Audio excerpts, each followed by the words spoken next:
ఒకప్పుడు మా కీర ఒక్కడే ఉండేవాడు కదా, అప్పుడు డైలీ రొటీన్ లాగా అంటే మార్నింగ్ లేవాలి, వాకింగ్కి వెళ్ళాలి, రావాలి, ఫ్రెష్ అవ్వాలి, బ్రష్ చేసుకోవాలి, బ్రేక్ఫాస్ట్ చేయాలి, 11 ఆ టైంలో నాతో ఆడుకుని మళ్ళీ పడుకునేవాడు, మళ్ళీ ఆఫ్టర్నూన్ లేచి మళ్ళీ లంచ్ చేసేవాడు. ఇట్లా డైలీ రొటీన్ లాగా అయిపోయేది. కానీ అతియా వచ్చినప్పుడు చక్కగా ఇలా ఆడుకుంటున్నాడు, చీరపు అవుతున్నాడు, ఎప్పుడు ఆటలే, చక్కగా టైం టు టైం ఏది కావాలంటే అది తాగుతున్నాడు.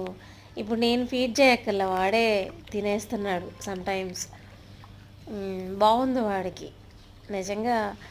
వాళ్ళ ఇది తోడు కావాలంటారు కదా, అట్లా అకీరాకి అతియాన్ని తీసుకువచ్చిన తర్వాత వాడు కూడా మాట్లాడుతా అంటే వాడు కూడా ఫీలింగ్స్ ఉంటాయిగా, అవన్నీ ఎక్స్ప్రెస్ చేస్తున్నాడు. బాగున్నాడు, ఇంకా కాస్త హెల్దీగా ఉన్నాడు. టయర్డ్ అయిపోయారు బాగా ఫుల్గా.